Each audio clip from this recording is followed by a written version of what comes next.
Attack on Titan هو افضل انمي شفته في حياتي حتى الان، والاسباب كتير جدا. واحد من الاسباب دي هو انه مليان شخصيات ممتازة معقدة متعددة الطبقات والابعاد، وسهل جدا التعاطف معاهم والارتباط بيهم. في ناس بتحب ايرين بسبب انها متعاطفة مع الغضب بتاعه، وفي ناس بتحب ميكاسا بسبب قوتها وعزمها. يمير هي واحدة من اكتر الشخصيات المعقدة اللي شفتها في اي عمل فني، وساشا وجان وكوني هم الطف ترايو ممكن تشوفهم في حياتك. هانجي، اني، وحتى ارمين هم كلهم شخصيات انا حبيتهم جدا. علشان كده في الفيديو ده انا هشارك معاكم افضل 5 شخصيات في اتاك اون تايتن من وجهة نظري، مع العلم ان كل الشخصيات الرائعة اللي ذكرتها من شوية دول ولا واحد منهم في التوب 5 بالنسبة لي.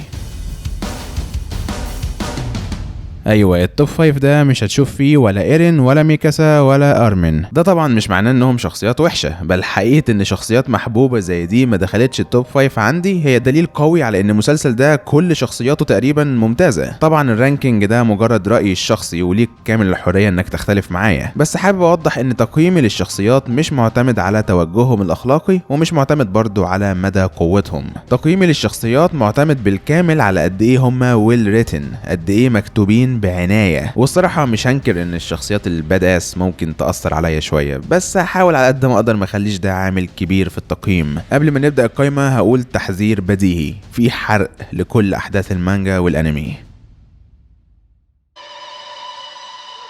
نبدأ القايمة بعد تنازلي مع المركز الخامس، واللي هحط فيه زيك ييجر. من الناحية العاطفية زيك هو أقرب الشخصيات الرئيسية لوصف سوسيوباث. زيك قادر على إنه يفصل مشاعره وأي إحساس بالتعاطف من سلوكياته وأهدافه، وفي أكتر من موقف وضح بشكل قاطع إنه مش مهتم قوي بالخسائر في الأرواح سواء من جانب إلديا أو من جانب مارلي، ودي حاجة بلا شك بتأسسه كشخصية شريرة، وده لأنه شايف إن موت الأبرياء هو تمن معقول لتحقيق خطته. بس هنا بقى بتيجي مشكلة. خطة زيك هي بالفعل أفضل حل تم تقديمه في المسلسل كله. خطة اليوسانيجا بتاعت زيك أكيد مش مثالية وأكيد هتؤدي لظلم ناس كتير، لكن لما تيجي تقارنها بأي حل تاني على الساحة هتلاقي إنها فعلا خطة عبقرية. احتكار زيك للإلديانز بسبب المعاناة اللي أهله أجبروه يعيشها في سبيل إعادة أمجاد الإمبراطورية الإلدية أكيد لعب دور في نظرته دي، لكن ده ما يغيرش إنه عنده حق في إن فعلا قوة التايتنز ما ينفعش تبقى موجودة في إيد أي إنسان. واللور بتاع أتاك أون تايتن بيثبت إنها تفضل تكون سبب في عذاب وموت ودمار ما بينتهوش. بالفعل انقراض الإلديانز هو أفضل حل. خطة اليوسانيجا هتمنعهم من إنهم يخلفوا لحد ما ينقرضوا، وفي نفس الوقت هتسمح للي عايشين منهم إنهم يكملوا حياتهم للنهاية بشكل طبيعي. أنا عارف إن this sounds bad، بس لما تبقى خطة تطهير عرقي هي أفضل حل متاح ده يوضح قد إيه الموقف معقد جدا. علشان كده أنا بستمتع بشخصية زيك. أنا لسه برضو شايفه شرير وبحتقر عدم اهتمامه بأرواح الأبرياء في سبيل تحقيق خطته، وشايفه يستاهل كل اللي ليفاي عمله فيه، لكن قدرته على انه يطلع بافضل حل ممكن لمشكله في منتهى التعقيد زي دي، وقدرته المذهله على تحقيق انتصارات عسكريه باستخدام استراتيجيات بسيطه لكن عبقريه، خلتني مستمتع جدا بمشاهده السكرين تايم بتاعه. وبسبب اني بحب جدا الشخصيات العقلانيه اكتر من الشخصيات العاطفيه، زيك كان كونتراست ممتاز لشخصيه اخوه المعميه بالغضب. وبالفعل لولا ان قوه الفاوندنج تايتن كانت في ايد واحد معتوه زي ايرين، خطه زيك كانت فعلا هتنجح، وكان في ارواح كتير جدا من اللي ماتت مع نهاية المسلسل كان زمانهم عايشين دلوقتي في سلام. في المركز الرابع هحط شخصية ممكن تبقى مفاجأة لبعضكم. رابع أحسن شخصية في نظري هو بيرتولد هوفر. حقيقي اكتر شخصية underrated في المسلسل كله. بيرتولد طول عمره متردد وما بيحبش المبادرة، ده خلاه دايما يظهر للناس كشخصية قلقانة وخايفة. علشان كده متفهم ليه مشاهدين كتير مش بيحبوه او على الاقل مش واخدين بالهم منه، لكن في الحقيقة بيرتولد بيمتلك كاركتر ديفلوبمنت ارك من افضل ما قدمه المسلسل. في لحظتين بالظبط خلوا بيرتولد بالنسبة لي واحد من افضل الشخصيات. اول مشهد لما كان هو وراينر خاطفين ايرين في سيزون 2، وجان وكوني كانوا بيسألوه اذا كان كل الصداقة والعشرة اللي بينهم دي مجرد كدبة. بيرتولد انهار وبدأ يتكلم عن انه ما كانش عايز يقتل الناس دي كلها، وانه بالرغم من انه خدع كل زمايله دول مش كل حاجة بينهم كانت كدب. بيرتولد بالفعل كان بيعتبرهم اصحابه. الخطاب ده خلاني شفت طبقة جديدة تماما من بيرتولد ما كنتش شفتها قبل كده، ورد فعلي كان شبه رد فعل يمير كده وهي بتسمعه. اما تاني مشهد خلاني اتأكدت ان بيرتولد شخصية عبقرية كان لحظة تحوله الاخير في الموسم الثالث. على مدار القصة كلها بيرتولد بيرتولت كان ممزق عاطفيا بين الجانبين اللي اضطر يحارب وسطيهم، من ساعة مجزرة شيجانشينا اللي اضطر يرتكبها بالكولوسال تايتن لحد ما بدأ يحارب وسط سكان بارادايس وارتبط عاطفيا بيهم. من جواه بقى مش عارف هل المفروض ياخد صف مارلي اللي هي في الاول في الاخر وطنه واللي اهله عايشين فيها ويساعد العالم في منع استعادة الالديانز لامبراطوريتهم المدمرة، ولا يعطف على سكان بارادايس اللي ملهمش ذنب يعيشوا مساجين مغيبين بسبب الجرائم اللي اسلافهم ارتكبوها. انهي جانب من دول هو الصح وانهي جانب هو الغلط؟ لحد ما اخيرا بيرتولت جاله لحظة ادراك ريحت مشاعره المتضاربة. مفيش جانب صح ومفيش جانب غلط، مفيش حد هنا غلطان، محدش كان في ايده اي اختيار تاني. بيرتولت قرر يكمل مهمته ويعمل اللي عليه واللي يحصل يحصل. بقى عنده استعداد يتقبل اي نتيجة لان دي الحاجة الوحيدة اللي يقدر يعملها في عالم قاسي زي ده.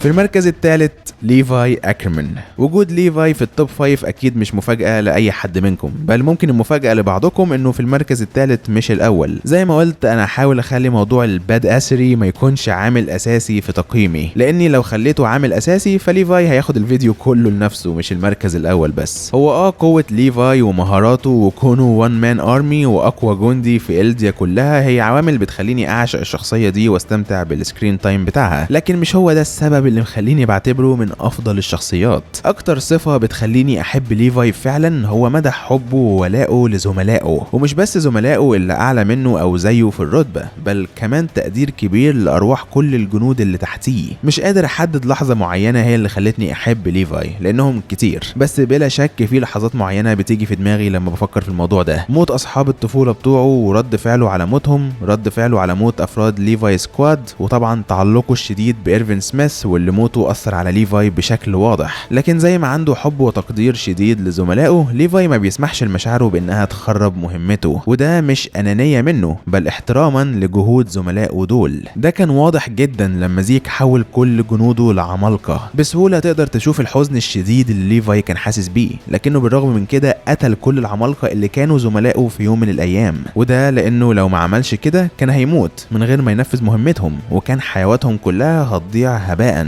لحظة تانية حاسمة في تعريف شخصية ليفاي هي اختياره لأرمن بدل إيرفين. ليفاي أدرك إن إيرفين لو عاش هيشيل فوق كتفه ذنب كل الناس اللي ماتت تحت قيادته دول. يمكن هيحقق حلمه في اكتشاف حقيقة العمالقة، لكن العبء العاطفي اللي هيفضل يطارده هيخلي حياته جحيم. علشان كده ليفاي قرر يسيبه يموت ويرتاح، لأن راحته عند ليفاي أهم من حب ليفاي ليه. ده ينقلنا للمركز الثاني، إيرفين سميث، القائد الكاريزماتيك العبقري اللي قدرته القيادية وقراراته الاستراتيجية بتخليه أفضل هايب ماشين في المسلسل كله. وبالرغم من إنه باد آس in his own right إلا إنه مش هو ده سبب تقديري لشخصيته. إيرفين أعتقد هو أنجح قائد للسيرفي كور، واللي بيخلي خططه فعالة هو استعداده التام لأي تضحية بأرواح الجنود طالما ده المطلوب. كل التضحيات دي طبعا في سبيل التغلب على التايتنز لصالح البشرية، صح؟ في الحقيقة مش بالظبط. زي معظم شخصيات أتاك أون تايتن، إيرفين مش شخصية أحادية الأبعاد كده، في طبقة تانية أهم بتفسر كل سلوكه وأهدافه وبتحوله فورا من مجرد شخصية اكسايتنج لشخصية سيمباثيك في المقام الأول. موت أبوه على إيد حكومة الملك بسبب نظرياته عن إن الملك بيخدع الناس اللي عايشين جوه الأسوار ومخبي عنهم حقيقة التايتنز اللي بره، خلت إيرفين مهووس باكتشاف الحقيقة اللي أبوه مات علشانها. وأثناء ما كان بيغذي جنوده بخطابات تشجيعية عن أهمية القتال من أجل البشرية خارج الأسوار، من جواه السبب الحقيقي اللي بيدفعه هو انه عايز مساعدتهم في استكشاف العالم الخارجي. يعني سواء بقصد او من غير قصد، إيرفين كان بيستخدم جنوده كبيادق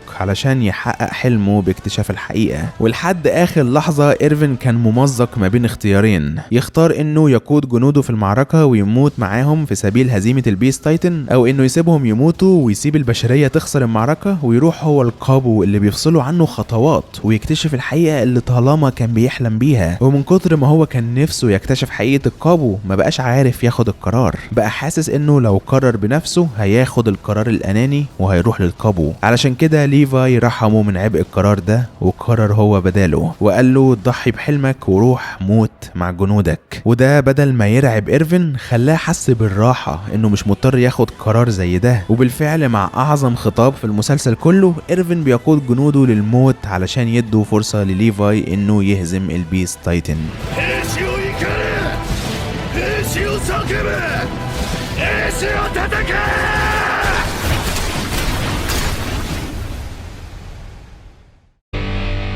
رقم 1 وشخصيتي المفضلة على الإطلاق في المسلسل كله راينر براون، واللي أنا مؤمن إن لو مسلسل كان بيحكي القصة من وجهة نظر مارلي، راينر كان هيبقى هو بطل أتاك أون تايتن. الصراحة أنا مش عارف أبدأ منين في وصفي لقد إيه الشخصية دي جميلة. راينر زي كل الإلديانز اللي اتربوا في مارلي اتعمل له غسيل مخ من صغره إنه يكره سكان بارادايس ويشوفهم كشياطين، لكن راينر وبيرتولت وآني شافوا جانب مفيش أي حد من مارلي شافه. هما التلاتة عاشوا وسط سكان بارادايس وشافوا ازاي انهم زي اي بشر تانيين، منهم الكويس ومنهم الوحش. بيرتولت وآني المهمة كانت صعبة عليهم برضو وكانوا حاسين بذنب شديد، لكن راينر حرفيا الذنب خلاه جاله انفصام شخصية. من كتر ما هو بيحاول يوفق بين فكرتين متضادين، راينر بدأ يعاني من cognitive dissonance خلاه يتصرف بطريقة مختلفة تماما وتحت معتقدات مختلفة تماما حسب الموقف اللي هو فيه. لو بيحارب بجانب سكان بارادايس، راينر بيبقى مقتنع بالكامل انه حليفهم وصاحبهم، ولما بيحتاج يعمل اي حاجة علشان ينفذ مهمته لمارلي على طول بيقنع نفسه ان سكان بارادايس شياطين وحياتهم مش مهمة. الانفصام ده حطم نفسية راينر بلا رجعة وخلته عنده ميول انتحارية مفيش حاجة بتكبتها غير رغبته في حماية اسرته اللي في مارلي. راينر شخصية تورمنتد بشكل خلاني اتعاطف معاه اكتر من اي شخصية تانية في المسلسل كله. غير التعقيد الممتاز ده في شخصيته وتركيبته العاطفية، راينر هو برضه شخصية جذابة جدا بسبب وفائه اللامتناهي لزمايله وحقيقة انه فعلا شخصية يعتمد عليها. راينر برضو من الشخصيات القليلة اللي قدر يقرا ايرين صح من البداية خالص، وكان عارف انه اخطر شخص ممكن قوة الفاوندنج تايتن تقع في ايده. ومش هكدب عليكم، انا فعلا اتبسطت قوي ان راينر عاش لحد النهاية، وكنت بجز على اسناني في كل مرة كان بيبقى في موقف حياة او موت اكتر من اي شخصية تانية.